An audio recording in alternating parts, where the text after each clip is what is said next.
Nestled in the rustic city of Cabuyao Laguna is a resort that is more than just for recreation. It is a place where some people find healing purpose in life when they have seemingly reached the dusk of hope. This is One Algon Place, a temporary shelter that helps substance dependents and people with mental health struggles find new life. One Algon Place is an organization that operates an assessment and treatment center in a well-equipped residential facility. It runs the Academy of Hope, which was developed in 2008 as the educational arm of the clinical services offered by One Algon Place. But how does it differ from other substance abuse rehabilitation centers and mental health facilities? It values education and self-empowerment more than just medical intervention. The Academy of Hope runs a twofold program: School of Life and School of Soul. School of Life caters to students who have been diagnosed with psychosis and cognitive and developmental disability. Through the program, they are empowered to survival and excellence and taught how to cope with the demands of society. School of Soul aims to help those who struggle with handling problems, relationships, and life choices. The school particularly caters to those who have a basic stress substance and non-substance dependency disorders and mood and anxiety disorders. Both programs have the same goal: help people face their challenges, ensure their mental well-being, and succeed.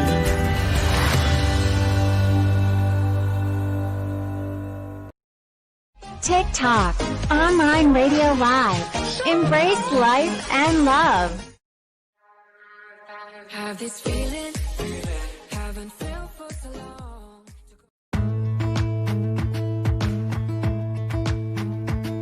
Let's talk about our journey, learning its challenges and realities.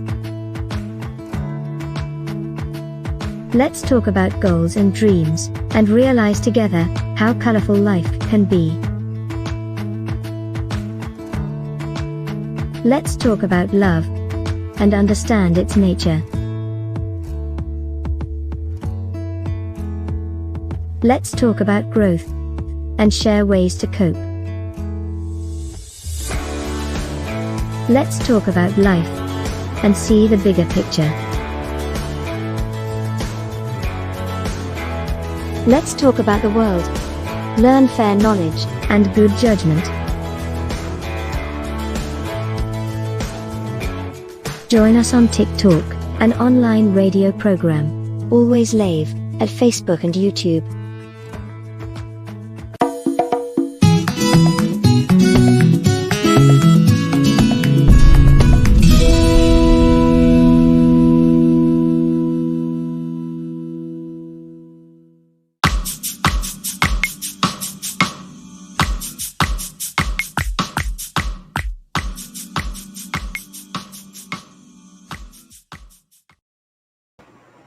Hello, good evening everyone. Magandang gabi. Welcome back to Czel And Mr. Pulido. So it's been a while, no? Since Medyo nag-radyo tayo. Last month, we had a radio, right? Ang huli natin was ang aking pinsan, si Doktora Pia de Buque. Yeah. And then talking about COVID and yung mga kabataan, mga bata. Hindi ko malilimutin yung interview na yun kasi parang ang haba ng slides. Yeah, but it's very fruitful talaga. Alam mo ngayon, why did we go back in terms of live streaming? Kasi ang daming yung topic natin ngayon, ang daming nag-e-exist na problem. Papasko pa naman. Yeah, related to this topic. And sabi ko kay Mr. Pulido, why not our Christmas gift is to educate the parents and the teens of at least what they can do to prevent yung topic natin. Oo, parang may seasonal affective disorder ang mga nafe-feel ng mga ating mga fans. Oo, kasi parang parang 'di ba dapat nga masaya dahil Pasko? Bakit ganun? Parang baliktad na nangyayari dyan sa SAD, dyan sa seasonal affective disorder. Mamaya tatanong natin siguro sa ating guest kung ano Yes, oo nga. So, let's call. We have a guest also. Guest natin. We have a guest, a teenager. Talaga nagsama kami ng teenager para at least... Sino ba teenager yan? Saan ba lumabas marinig yan? natin kung ano bang naiisip ng mga kabataan ngayon, So, let's call on our very beautiful VJ, Nicole, to introduce our guest. Hi! Hello. Popshies! Kamusta na kayo dyan? Char. Hi! Thank you so much, Mom and Dad, Tito and Tita. Greet mo naman yung hello to the viewers. It's so good to be back. Netizens, kamusta na kayo dyan sa Pinas? Yes. Ibang-iba talaga yung salita nila, no? Oo, iba. Iba talaga yung salita ng mga kabataan sa amin, di ba? Medyo formal pagdating sa mga kabataan. Hello, ma'am, di ba? Hindi ko alam ba't hindi natin ginawa yun ng mga panahon natin. Yan. Kanila lang yun. Okay. So, Nicole, please do the honors. Yes, let's welcome our guest for today. Rather, your guest for today. Huwag na nating pag-intayin pa tong very beautiful and dashing. Naging sorry, Doctor. Sorry po. Dashing yun. Okay. Please welcome the very beautiful and dashing Dr. Joanne May G. Perez Refarian. Buong-buo. Hello. Yes, hello. Thank you very much, VJ Nicole, for that very kind introduction. And of course, hello ulit, Ma'am Czel and Mr. Pulido. Maraming salamat for having me once again. Thank Second you. time. Part 2. Oo nga. Yes, part 2. Ganyan na kami. Doktor, next time baka maging ganyan na o kaya gano'n na. Oo nga. Kahit na gano'n, no? Yan, Doktora. Napakainit ng issue natin ngayon. Yung recent na issue. Meron lang akong gustong idagdag. Mag-segue muna tayo dito out of the topic. Doktora, nakita niyo yung talagang binarel na mag-ina? Nabalitaan niyo ba yan? Oo. Nabalitaan. Nasa news, no? Yeah, correct. Pasko pa naman, ganun na nangyari. Grabe, parang nakakalungkot, no? I'm very sad with that. And hopefully, ma-discuss din natin. Alam mo, isa sa topic na gusto kong pag-usapan, yung difference ng mental health sa criminal mind. Alam mo yun, yung mga ganyan yung gusto kong matutunan, yung mga mental health sa kasi criminal iniisip mind. ng iba, just because meron kang concern sa mental health mo, criminal na agad ang mind. Yun. Hindi naman totoo yan. Siguro next episode natin yan. Pero yun. Para ating Yes. So let's go back to our topic. complex. Nicole, what's our topic, DJ Nicole? About suicide. What parents and teen can do about suicide. Okay. So, Doktora, ano ba ang causes ngayon base sa iyong experience ng suicide? Yes, specifically, Ma'am Czel, during this time, syempre titingnan natin, it can be an interplay of a lot of factors. Madaming factors talaga po, no? So, always we look at it from a perspective na biopsychosocial spiritual approach, no? When we look at when we understand kung ano po yung suicide at anong causes and what are the possible management or treatment goals and plans natin. So let's start biologically. Yeah. So kung biologically, it will entail yung the neurotransmitters na ating brain. So studies have shown na bagsak ang some of the neurotransmitters like serotonin. And sometimes, sila din, again, interplay of factors kasi siya, so marami. Ang ibang risk factor din is yung substance use. So, ang iba kasi, they use substance like alcohol, for example, as a form of self-medication. So, pag ganun, medyo risk din siya for the risk for the suicide, an attempt or intent or planning. Psychologically, we talk about naman coping skills. So, pag minsan, depende din sa individual, no, kung how strong ang coping skills nila, how healthy are the coping skills, and social naman, ito yung the presence of the social support. So, mas maganda, usually ngayon, kasi ang ano natin ngayon, no, ang panahon natin, we are all physically magkakalayo. No? So, some of us siguro socially isolated because of the community quarantine. That's true. So, yun, isang factor din yun. Kasi studies have shown na when an individual is isolated, mas tumataas ang risk for having symptoms of anxiety, depression. So, isang factor din yun. And spiritually din, no? Kaya nga, biopsychosocial spiritual, there is that feeling na parang nawawalan na ng meaning ang buhay because of everything that is happening now. Lalo na ngayong pandemic, parang sobrang extra challenging times ngayon.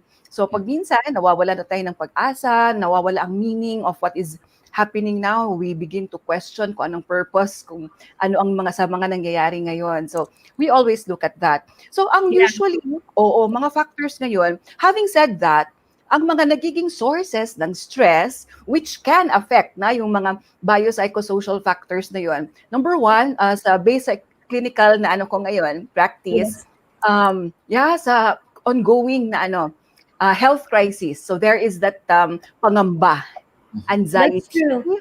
Oo, pangamba. With this kasi ang daming uncertainties sa ngayon. So, pangamba about health, pangamba about economics, the finances, no? Yung financial stability. So, isa yun sa usual na concerns.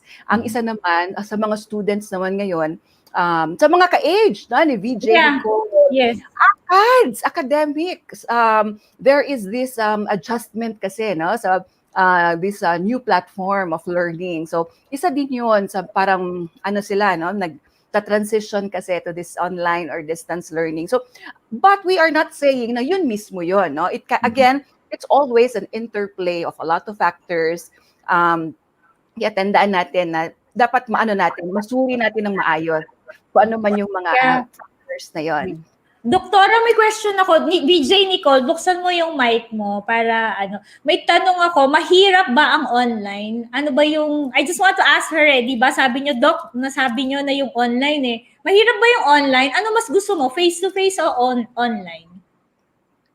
When it comes to, kapag yung learning talaga, face-to-face. Okay. Kasi yung distraction really, it's very hard. Kasi 'di ba syempre nasa kama ka, ang tendency, yung kama nandyan lang so you would want to just lay down instead of listening. You just want to sleep, parang ganon. You just want to eat since nandyan naman yung yung pagkain. You just go there and then you just eat. Parang ganon, mas madaming distractions, mahirap mag-focus. Yan. So, pero ano mas gusto mo? Is it yung face-to-face or with this kind of pandemic? Bilang introvert, siguro if the introverts would agree to me that they would prefer this one because of course less bullying. Maraming ways, 'di ba? Para you can just off your camera, a lot of things like that. As an extrovert, of course, I would want to be with my friends and I would want to, explore a lot and Okay. So, gusto ko lang alam niyo, doktora, gusto ko talagang yung mga bata, di ba, ang sarap nilang pakinggan. Gusto kong mapakinggan kung ano yung nasa utak nila kasi magkaiba kami ng point of view as parents Correct.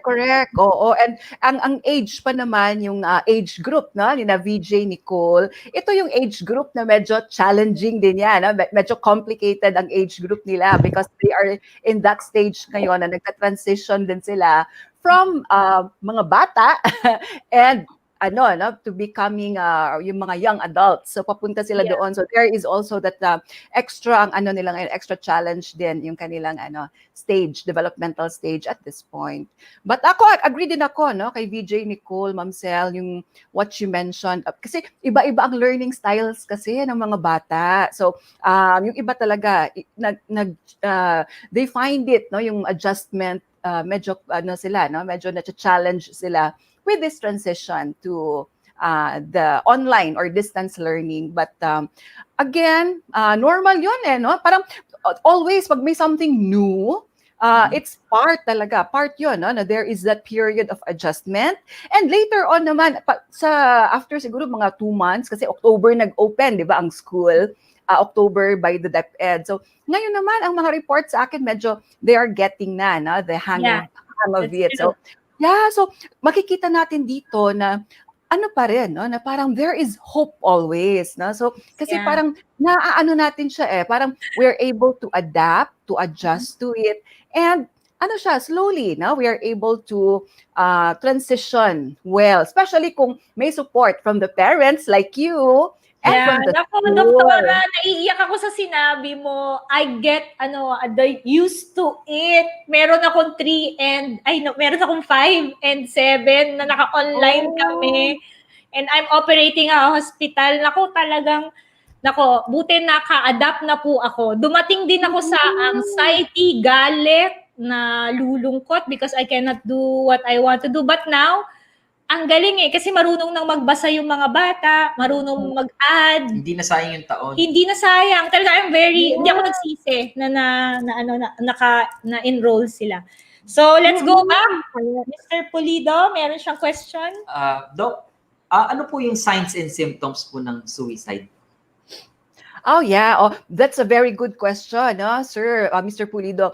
Kasi lagi natin tandaan na wala siyang walang parang kung ito ang nakikita natin pare-pareho. Kasi syempre iba-iba naman ang mga factors na which would come into play. Again, it's always an interplay of factors. So pwedeng ang manifestation ng isang individual, the signs and symptoms would differ. So it would differ from individual to individual.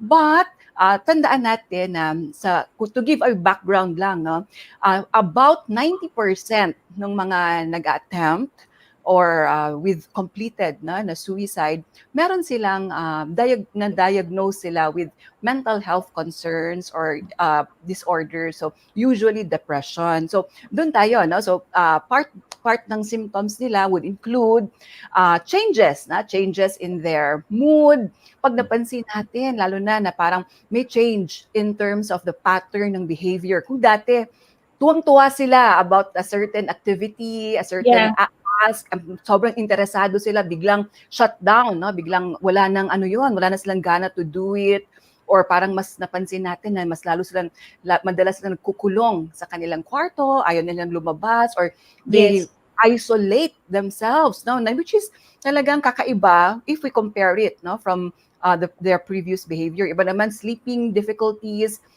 eating patterns are affected. Hirap sila to focus sa kung ano man yung tasks at hand, no? Be it sa school, ACADS, or sa work. So hirap sila to focus. Kasama na yun. Or sometimes they also express it. Lalo na pag minsan may nakikita tayo, they post online, no? Na parang I am not feeling ganyan. May mga gano'n, no? Nakikita tayo mga post sa FB, etc. I always remind parents pag may mga ganon na napapansin sa kanilang mga anak, they should take it seriously. No? Doktora, alam mo ba na-experience ni VJ Nicole yan sa isang kaibigan? You like to share, VJ? Ano yung nakita mo and then sounds you don't have? Yes, which one? Because there's a lot. Which one? Yeah, sige, just share. Yes, there's a lot po. A very close friend of mine, and then I saw cuts in her hand. Not until the day that she told me, Nicole, I want to kill myself. Sorry for the term, but she really said, Nicole, I want to kill myself. I have to give up. So immediately, I told the parent, kahit labag sa loob ko na alam kong magagalit siya sa akin. Well, sa akin. So, arte. Kahit magalit siya sa akin. Because, di ba nga po, Doktora, it's important na i-save natin yung life kasi dun sa galit na ma-receive natin.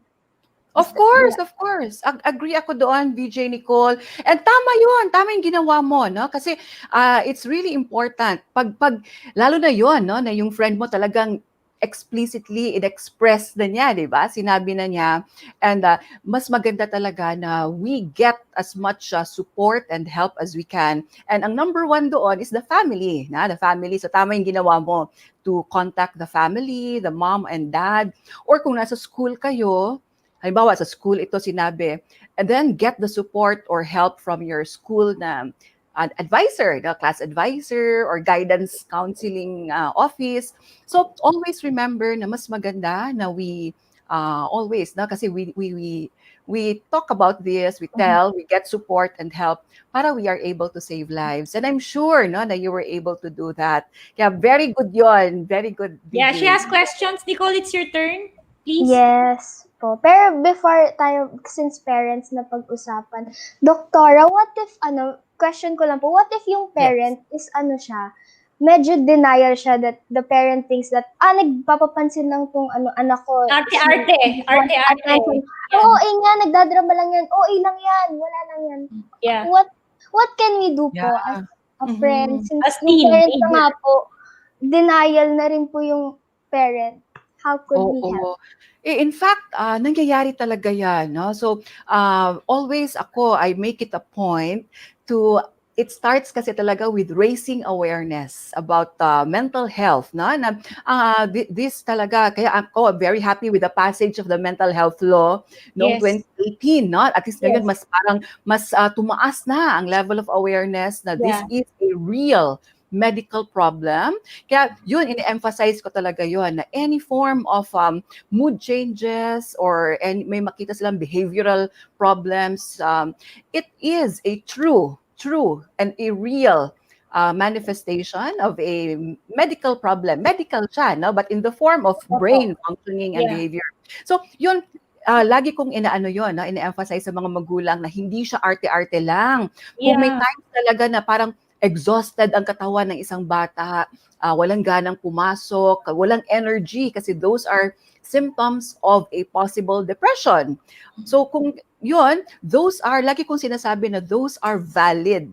Those are very valid and real na nararanasan ng isang individual, ng kanilang anak, and dapat wag natin i-judge. Let us be non-judgmental always, and we validate, no? Na totoo yun, yung mga pinagdadaanan nila. And kaya, mga ganitong platforms, Mr. Pulido and Ma'am Czel, talagang magandang platform ito for us to be able to help the parents, no? To understand their kids, no? Kung may mga ganitong pinagdadaanan ang kanilang mga anak. Na hindi po ito arte-arte lang, hindi ito nagdadrama, no? May ganun ako, nakakalungkot pag minsan ay, tamad lang kasi po talaga yun siya, Doc. Kasi ko, Ma'am, hindi talaga ganun po yun. No? So talagang part po ng symptom of depression is yung bagsak ang energy because as a result of the biological, yung pagbagsak ng neurotransmitters in the brain. So inaano ko lagi, no? Talagang in-explain ko siya following that approach na minention ko kanina, the biopsychosocial spiritual model, para mas maintindihan nila. Yeah. Okay, BJ, I think you still have questions? Yes, eto nga po, Doctor, since suicide. I mentioned po kanina my friend doing cuts. I just want to know po, what's the difference of cuts and suicide? Yeah. That's a very good question, VJ Nicole. Meron kasi tayong tinatawag na NSSI. That is non-suicidal self-injurious behaviors. No? So, may mga ganon, no? It would manifest, for example, dun sa ni-mention ni VJ Nicole, cutting, yung iba naman, head, binabang nila ang head nila, or they punch themselves, pinching, may mga ganon. No? So, ito, iba ang, iba ang purpose nila. No? The intent for doing that is different. But i-emphasize ko na iba ang intent nila. Usually the intent there is to express the pain, the emotions nila that they're feeling inside. It's a way for them to express it through physical pain, para mas ma-feel nila, mailabas nila yung pain nila through physical cuts and pinching, etc. But kahit na ang purpose nila is not really to die or to commit suicide, it increases the risk for it to be a ano pa rin, no? May risk for it to be a suicidal, ano pa rin siya, no? Behavior later on. So, tumataas ang risk when someone does that. Kaya, mas maganda pa rin, no? Na kung may mga non-suicidal self-injurious behavior, we continue to monitor. Of course, part of the therapy would include yung looking for more, healthier ways of coping, healthier ways of expressing ang kanilang mga emotions and not really doing those mga medyo harmful, no? Kasi may mga self-mutilating component kasi yung ganon. So, yun ang tinuturo natin sa during therapy. So, yun ang yun ang difference, VJ Nicole, versus suicide talaga. There is that intent. Yun ang ina-assess natin, no? Ano bang intention for doing this? Ano ba ang plan? Meron bang method na iniisip for one to be able to complete, no, or to do this plan nila. So yun din ang kailangan i-monitor natin, no, as parents. Bantayan lagi na dapat ang ating homes are always safe. Nakatago lahat ng mga anything na sharps, yung mga pwedeng gamitin na methods ng ating mga anak. So actually, yung next question ko, Doc, yung regarding sa experience niyo po bilang psychiatrist po, may top 5 ba o top 10? Or kahit top 5 na lang, Doc? Or na what are the most prevalent methods or types of suicides na na-experience niyo po sa teens po? Sa teens, usually magkakaiba sila. From personal lang to ha, from experience. Okay na po, Doc. Yes, oo. Pag females, iba. Females, usually sa mga females, top 3 na lang siguro, no? Overdose is very common. Yeah, I agree po. Ano usually po tinitake, Doc, pag Oo, overdose kahit na anong medicine na available. Kaya lagi ko sinasabi, itago talaga lahat ng mga medications, etc. Tapos, and ang tawag ito, kasama actually din yun, no? Cutting. Pag minsan kasi, hindi lang siya once, no? So, paulit-ulit. So, there is that, no? Kasi dapat ang assessment kasama din kasi yung intensity, frequency, duration, kasama din yon pag nag-assess tayo ng risk. So, pag paulit-ulit, tapos ang dami na, and usually, tinatago din, no? Tinatago nila para hindi na. Oo, or dito sa thighs. So, yun, overdosage, cutting, yun, usually sa mga... What's that? Temporary tattoo. Ayan. So, nasa top 3 Doc. Ano yung top 3 niyo po? Sa males, iba. Iba ang males naman po. Ang males, medyo mas lethal. Lethal ang methods nila. Oo. So, sad to say, no? Mayroon sa kanila, no? Attempt nila to strangle. So, last week, Laura, naka-experience yung isang staff namin last week na kausap yung girlfriend, tapos sinabi niya ay magpapakamatay siya, and then sabi ng girlfriend, gawin mo. So, parang ginawa nga. Oh no. Strangulation. Yes, ginamit po. Oo, yan. Strangulation. Kung ano nakikita nila na pwedeng gamitin. No? So, may naalala lang ako, belt. May isa belt kasi walang rope na nakita. So, mga ganon. Strangulation. Even, Ma'am Czel, even if naka-confine sa, halimbawa sa Algon, careful pa rin kasi may time din before na, yung sa dextrose, yung sa IV fluid. Well, okay. Wala kaming dextrose. Wala. Wala. Yung sa IV tube. So, yun, strangulation, jumping from a high, yung floor, from a top floor. Yun yung sa mga males, yun yung mas lethal ang mas lethal ang methods nila. Kaya, according to studies, and if we compare males versus females, mas madami talaga ang completed suicide ng mga males kasi they use more of the lethal method sila. Meron din before, but buti hindi naman na-save naman kaagad po gun. Yung mga gano'n. So, talagang yun pag males. But, so sa females naman yun. Overdose talaga. Very common ang overdose. Okay. DJ Nicole, do you still have questions for Yes, my one last question po. Kasi doktora, why do people who attempt suicide, they look okay, they look fine, they smile. It's like parang laging all of a sudden, na this day they're okay, and then the next day, they rest in peace na ganun. Oo. Yeah, agree ako. Kasi let us remember na again yung sinabi ko kanina na iba-iba, no? Iba-iba talaga ang manifestation ng signs and symptoms. In fact, yung iba nga wala, no? They will not show any symptom at all. At saka sila yung pag minsan nakikita mo happy-happy, Mhm. tawa-tawa. And we've heard of stories, 'di ba, mga ganun, ma'am, no? Sa yung mga iba, no, mga actors, ganun na wala naman, parang wala ka napansin. But let us always remember na doon pumapasok na iba-iba talaga ang ways natin how we present, no, our signs and symptoms. Yeah. Iba kasi tinatago nila kasi they don't, marami silang reasons, no? Sometimes sabi nila they don't want to be a burden to others. Kaya ayaw na lang ipakita na they're going through something para hindi na mag-isip-isip, hindi na ma-burden ang kanilang family, etc. Kaya ang lagi namin pong tinuturo is that ang suicide po, it's unpredictable. We cannot predict it. Hindi talaga siya mapipredict. Kasi like yung sinabi ni VJ Nicole, correct yun, na all of a sudden, gano'n, no? Parang, so we cannot predict it, but the good news is that it is preventable. Preventable siya. Kasi always natin tandaan na pwede natin mga subtle signs, yung mga kanina sinabi natin, no, na mga changes ng behavior, etc. Then, mas dapat, we should be very thorough sa ating assessment. Kung kailangan kausapin natin, let us reach out and kausapin natin. Maganda yung kamustahin natin sila. Let's ask them kung kamusta sila.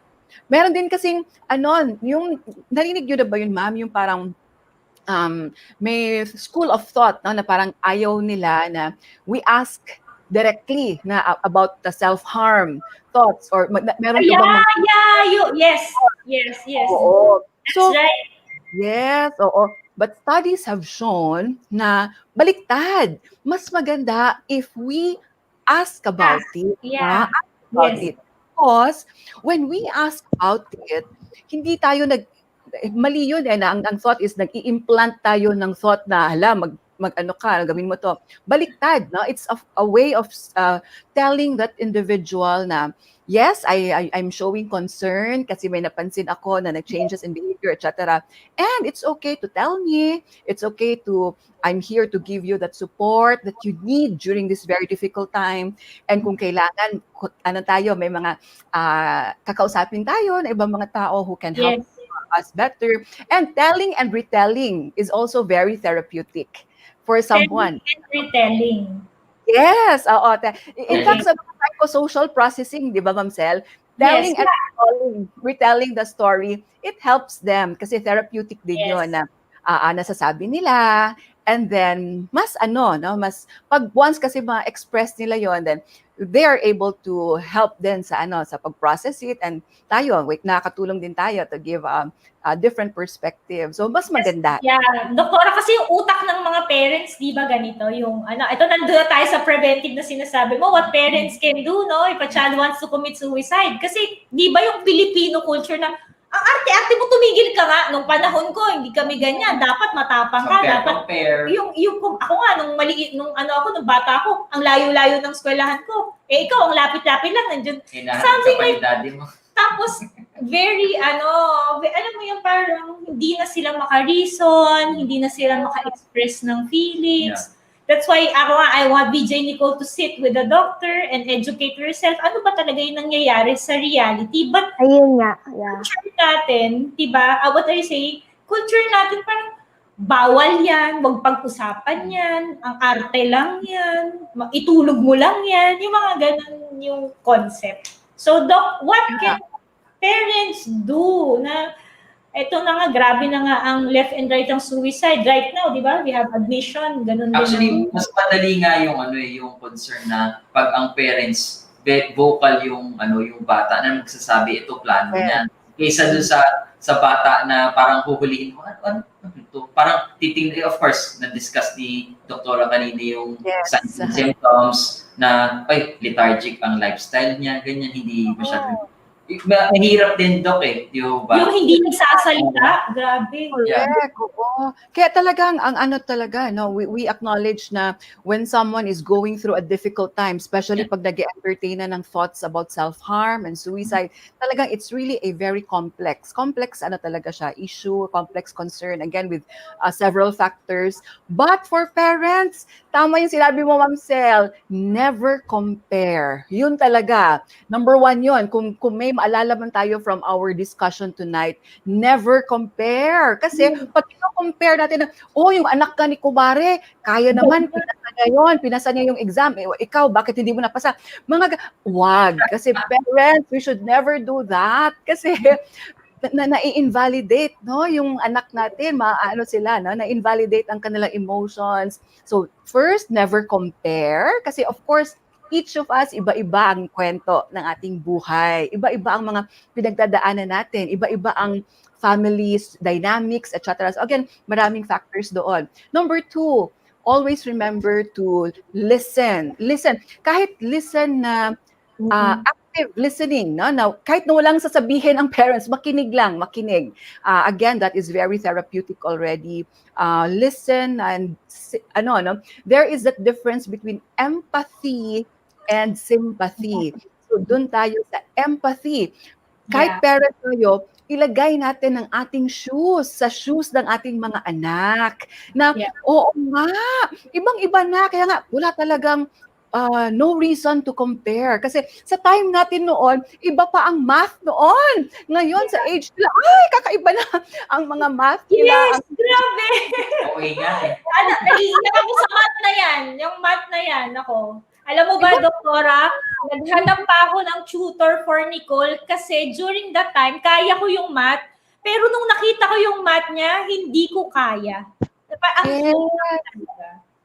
Oo, kaya that's the reason na huwag tayong mag-compare na nung time ko nga, kaya ko yan. Ano lang yan, dinaan ko lang yan sa kain. Iba kasi talaga, iba na. No? So, kaya that's why we should never compare, and as much as possible, yung where kung ano man yung nararamdaman nila, talagang we understand it, and we go through their emotions, their feelings, their experiences para mas maintindihan natin sila. And of course, validate always na these are real emotions ng mga anak natin kung sila ay nahihirapan, feeling nila na-mention kasi ni VJ Nicole kanina yung bullying.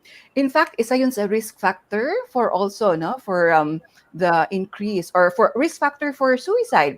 Bullying ng mga bata, na syempre it can cause trauma, no? Nakaka-trauma yun pag lagi kang binubully, be it in school or sa social media, etc. So nakaka-traumatize yun. And 'di ba, pag binubuli ang isang individual or isang bata, parang nawawala yung ano niya, no? Parang nagiging outcast in a way. So parang nawawala yung sense of belongingness. 'Di ba?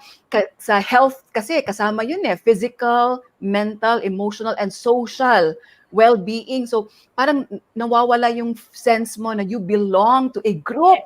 So yun, kasama yun sa factor. So yeah, agree ako dun sa sinabi ni VJ Nicole kanina about bullying. So let's stop it, no? Parang say no to bullying, and sana talaga, I mean, maganda ngayon, no, with the, Ma'am Czel, di ba, yung sa mental health law, kasi talagang nagre-raise na ng awareness sa mga schools, nagtitrickle na sa schools, ini-include na nila yon sa health classes nila. Ang mental health.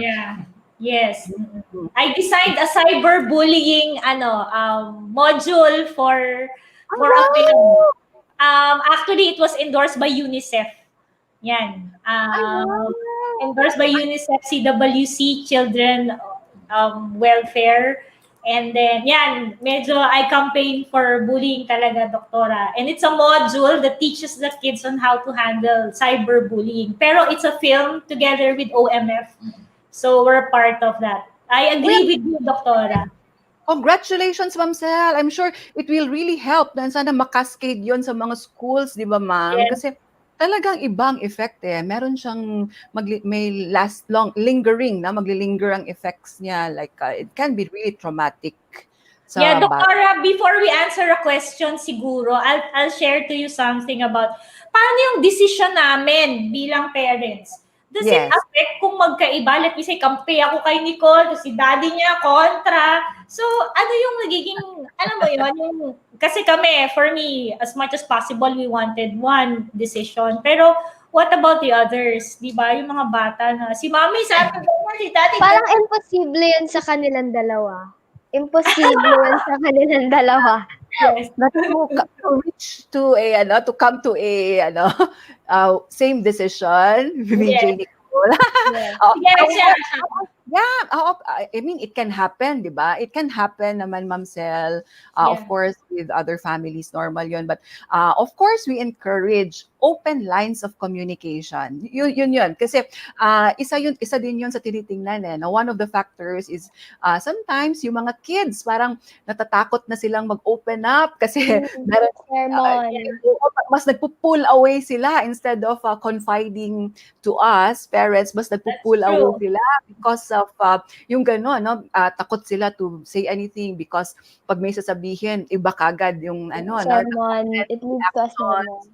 etc. Yeah. Nakakarinig si Nicole, magsusumbong siya sa'yo. Go. Hindi naman. Malapit na. No, I'm just kidding. Oo, kaya open lines of communication always, or kung hindi man kaya, find the balance. Always find the balance yun na before we say anything na talagang nasa extreme. Extreme kasi ibang sinasabi ni mom, ibang sinasabi ni dad, so extremes ang opinion. Let's remember na it's always a spectrum. So there's it's not all black or white na dapat si mommy or si daddy, hindi ganon. So there is always that gray area where compromises can be made. Yes. Doktora, ito may question po. Pasingit lang po natin ha, para at least masagot nyo. Can you read it? Babasa nyo po siya. Yeah. Ito, kay Ma'am Cheryl. May I pose a question, Dr. Joan, regarding never compare? What about if the teacher do the comparison of one student to the other? At times, when I hear it, I really wanted to intervene, but they are teachers. Oh, ito kasi sa school na ito, no? Sa school setup na to. Again, sana talagang let us avoid comparisons talaga. Hindi talaga. Kasi again, iba-iba ang ating life stories, iba-iba ang ating mga pinagdadaanan, iba-iba ang ating mga story, no? Like other factors at home, be it sa bahay natin, iba-ibang mga nangyayari. And we are always unique, no? Sa ating experiences, ating coping skills, etc. We may be siguro kung ACADS, hindi tayo masyadong magaling, but baka nag-excel naman tayo sa music, sa arts, diba? Sports. So really, there is no point of comparison. So pag ganito, Ma'am Cheryl, sana, no, na there are mga PTA meetings sa school or may opportunity sa school to get a speaker to talk about this, na para mas maliwanagan, no, na really hindi dapat ganon. Kasi iba-iba ang ating skills and talents. We all have different, unique talaga, na iba-iba ang ating mga strengths. Yes, I agree. Ito sa sinabi niyo, Doktora, ako rin parent din ako. And then sa online, Doktora, naririnig ko yan. So far naman sa school ng anak ko, medyo limited. Pero ang naririnig ko naman sa online, pinapagalitan yung bata na naka-on yung microphone. So, pareho kami ng pakiramdam. Alam mo yung feeling na parent ka, tapos you wanted na i-console yung bata, parang okay ka lang ba? But you can't kasi may teacher doon that you have to respect. So, alam niyo yung son ko na 7 years old, when he sees something like that, siya yung i-on niya yung mic and then sasabihin niya sa classmate niya, "Are you okay, classmate?" Minsan nasya-shock ako kasi siya na yung nagsasabi kasi naririnig niya, nagsha-shout. Sabi niya, "Are you okay?" She doesn't tell the parent, but he tells the classmate na, "Are you okay? I think you're crying." Ganyan. Parang maganda sana kung may mag-i-intervene talaga kasi minsan yung either teacher or parents are too much. Too much meat. Oo, correct, correct. And maganda yun. So talagang you trained them well, na Ma'am Czel, si baby ninyo, si son ninyo. Tama yun, kasi always pag may ganito mga situation, maganda yun na talagang we let the classmate or our friends know na we are here to give them that support. We need Yeah. to let them know na hindi sila nag-iisa sa pinagdadaanan nila. Kaya maganda yun. Very maganda nga yung question na gano'n yung tanong na yun na what can I do to help if meron, no? Especially yung mga nasalanta ng bagyo, yung gano'n. Tapos Yes. tinanong sa mga teachers nila pagbalik nila sa online classes kasi iba parang 1 week yun na walang pasok, and then ang magandang question dun is what can I do, no? What can I do to Yes. help? Kung may capacity naman tayo to help. So, what can I do? Let me know kung if I can help you with something. Parang yung sa sinabi ng anak ninyo, maganda yun. Are you okay? And let me know kung if there's anything I can do to Yeah. help you. Okay, Very- so the last question is magagaling kay Nicole. Nicole, so what parents can do? Okay, it's your turn. Ito naman, Doktora. What can a friend do or a teenager do po to Oh, help yeah. a friend or to prevent the suicide? Or Very good. Yes, VJ Nicole. Sa age kasi ninyo, this is the age, no, the developmental stage na talagang nagaano kasi na kayo, no? Parang slowly you are becoming more independent, but still hindi pa fully independent, and mas lumalawak na ang inyong social circle. So it moves na beyond the nuclear family to your friends. Kaya malaki ang malaki talaga ang very significant ang role ninyo to your friends, to your classmates. So please always make sure na, again, let's be non-judgmental. Na? So kung may sasabihin ng classmates natin, wag natin kaagad i-brush off na, ay wala yan, kaya mo yan. Kasi kahit yun, yun ha? Kasi nga, it can give a parang false, sense of, na parang na-invalidate kaagad sila kasi we do not know nga the extent ng pinagdadaanan nila. So let us always say lang na let them feel na you're always there anytime to listen if they need help, if they want to talk to you, you're always there. Wag naman silang i-push na sige nga, sabihin mo sa akin, etc. Kasi sometimes they are not ready to tell us their story. Yeah. So, but let them know na anytime when they feel comfortable, they can approach you anytime. And always, again, active listening is very important. It's very therapeutic. Kahit wala tayong sasabihin, VJ Nicole, the mere presence mo, nakatabi mo siya, and you're there, that is very helpful already. And non-judgmental always, no judgments. Always we listen and empathize. No? We no judgment made, and validate their feelings. Validation is very important. Mr. Pulido, please do the honors. Oh, parang now information overload ako. Dami ko natutunan na. Yeah. Lagi na lang, alam mo, Doktora, kahit na kami nasa field talaga ng helping, natutuwa kami to talk to yung mga colleagues namin in the industry kasi ang dami talaga namin natututunan kasi hindi naman lahat alam mo eh. So may iba-ibang specialization. Yeah. And yun, thank you very much. This is the second time. Actually, parang natutunan ako, ma-reawaken yung aking positive paranoia. Ano yung positive paranoia? Di po bang tulad yan, yung causes, yung signs and symptoms, kailangan maging aware ka sa mga ganyang bagay. Yeah. Uy, lethargic na nga ang buhay na to. Uy, parang depressed na ganyan. Tuloy-tuloy Yeah, so parang syempre magkakaroon ka na ng awareness, ay dapat tulungan ako itong taong to. Yeah, to help. Yung concept natin is, kahit sabihin niya na ang pakiramdam mo arte-arte yan kasi hindi ka educated, come to think of it, how can I help? Para yung yung brain niya, yung thinking niya, yung functionality niya, maayos siya, na hindi na siya ganyan mag-isip. Something na, diba? What can you do? Yeah. And Doktora, what can you do to our viewers? How they can contact you? Paano po nila kayo matatawagan? Kailan mo yung clinic ninyo dito sa Algon? Nasaan ang clinic nyo? Kailan kayo mag-clinic dito sa Algon?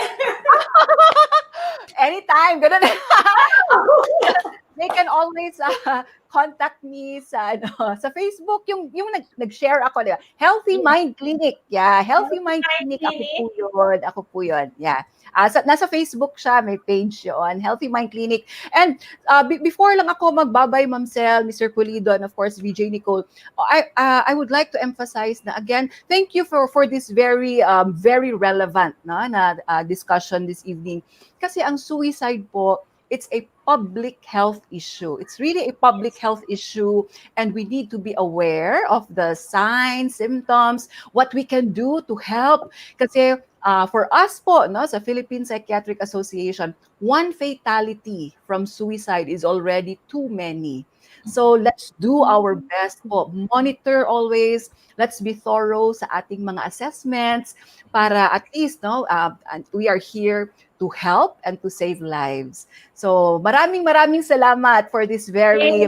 Thank you very much, Doktora. Please contact Doktora if you want. We can give you her number directly. I-message, i-PM nyo lang po kami dyan. And then we will send you the information. Si Doktora, very active yan. Sumasagot yan. Talagang pagka may time siya. Pero alam nyo ngayon, napaka-busy niyan. Hindi pa yung kumakain. Feeling ko. Hindi ko kumakain. Nagkakapilang siya. So, thank you very much. Ma'am Czel, isang text mo lang, go kaagad ako. Wala pang 1 minute. Oo nga eh. Marami ako utang sa inyo. Ay, wala. Pulido, thank you very much. Merry Christmas and a Merry Happy New Christmas Year. po. Para marami tayong gagawin next year kasi po ang daming talagang naapektuhan ng pandemic. Kailangan na namin dito. Kailangan na namin kayo dito sa Algon.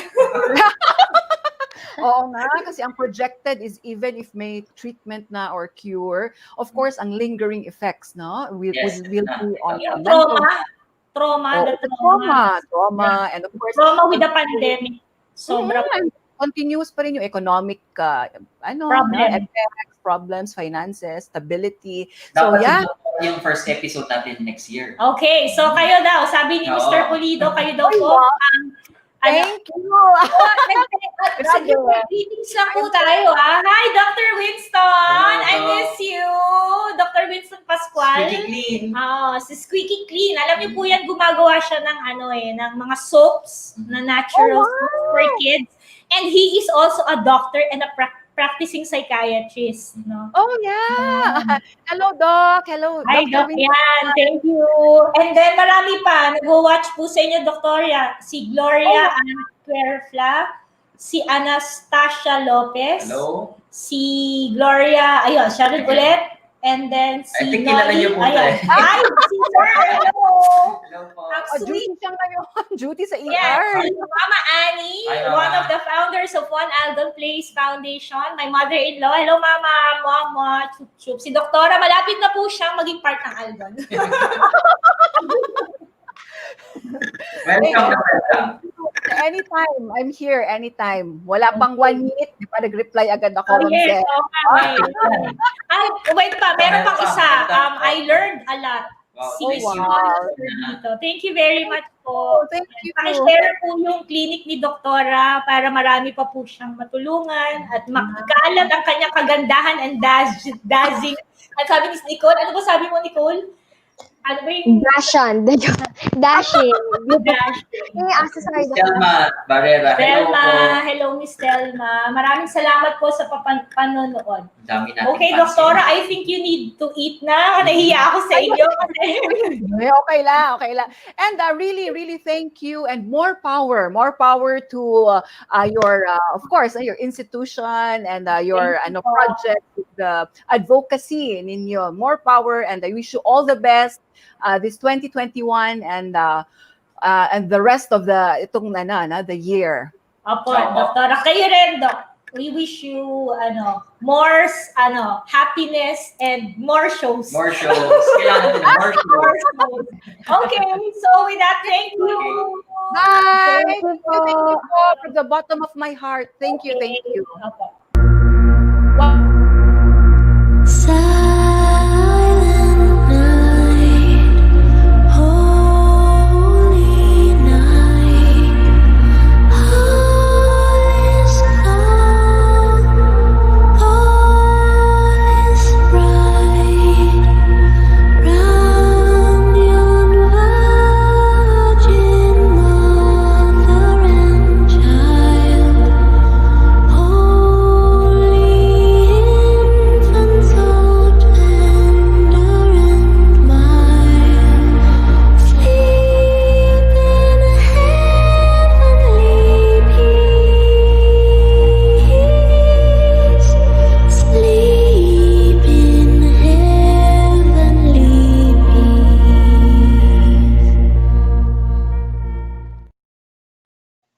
Wow. Merry Isang Happy mapagdamdam. New Year! Direct, pumasok ka naman. Mag-usap-usap tayo, panandalian. Pasok! Hello. Hi, our technical director. Siguro share lang namin, uulitin namin bakit namin ginawa itong Ito yung last episode natin for the yung year, TikTok diba? and all the things that we learned. Yung first is during that time, it was pandemic, it was May, and during that time, naka-lockdown talaga lahat. And sabi ko kay Beshi, nasa Los Angeles siya, nagtatrabaho po si Beshi dyan sa Los Angeles. Alam ko, kumakayod. Oo nga, nasa kinabukasan. Wino-work it niya talaga. So, yung goal namin talaga is ang daming walang ginagawa, ang daming nalulungkot, ang daming nag-anxiety. And since mental health is our forte because we work for One Algon Place, kami ni Mr. Pulido. And then, Mr. Pulido supported us to come up with this mental health program live stream para po matulungan natin yung pwede nating, ang dami nating natulungan, those with anxiety during that time, ang dami nating episodes, diba? Continuous pa rin naman. Iba't ibang topic basta regarding mental health. Oo, we had Cara David, marami tayong mga, naging guest, marami tayong si Aubrey Miles, yeah. Yes. And diba, si technical director, we're very happy na nakuha namin siya to really design free of charge, wala, with these skills and talents only. And also, VJ Nicole, what can you share about your shows and the things happening? Musica Millennial, the home of the internet sensations. It really started May 9, and we're really grateful that we get to share the different talents of different people, different messages, different stories that we hope that we inspired, of course, the youth. And thank you to Miss Czel and Mr. Pulido for giving me the chance. Wow, giving me the chance to be VJ Nicole. Woo! Okay. Well, So, technical director, okay. mga experiences? First of all, bago ko mag-umpisa, ko talaga, camera shy ako eh. Hindi ako sanay. Yeah. Pero like Nicole said, thank you rin sa inyong dalawa for giving me this opportunity. Dahil kahit na nandito ako sa likod, ang dami kong natutunan sa programs. Medyo nag-level up yung mentalidad ko sa mga programs natin. Mental health. Hindi siya basta-basta. Hindi siya biro at talaga informative siya. At alam ko naman na marami tayong na-reach na tao. Kahit lalo na yung mga nasa malalayo. Alam ko, umabot tayo doon. Yeah. Yes. Mindanao, no? Yung mga contestants na lang natin, yung mga Froilan, oo. We missed you. Froilan. Galing. Alam ko, pagluluto mo kami. Ayun, sana tumagal pa tayo at more power sa atin. More power, Miss Palu and si Miss Sally. Tama. Miss Palu, Miss Sally. Thank you very much for all sa mga your naging support. part ng TikTok talaga. Yeah. Thank you for the 5,700 plus subscriber of TikTok. Thank you. Subscriber ba o likes or follows ba yan? TikTok. Okay, so with that, let's give them a Merry Christmas. Merry Christmas and Happy New Year sa inyo lahat. Merry Christmas. Thank you very much. See you next year. Bye. Bye-bye. Enjoy your holidays, guys.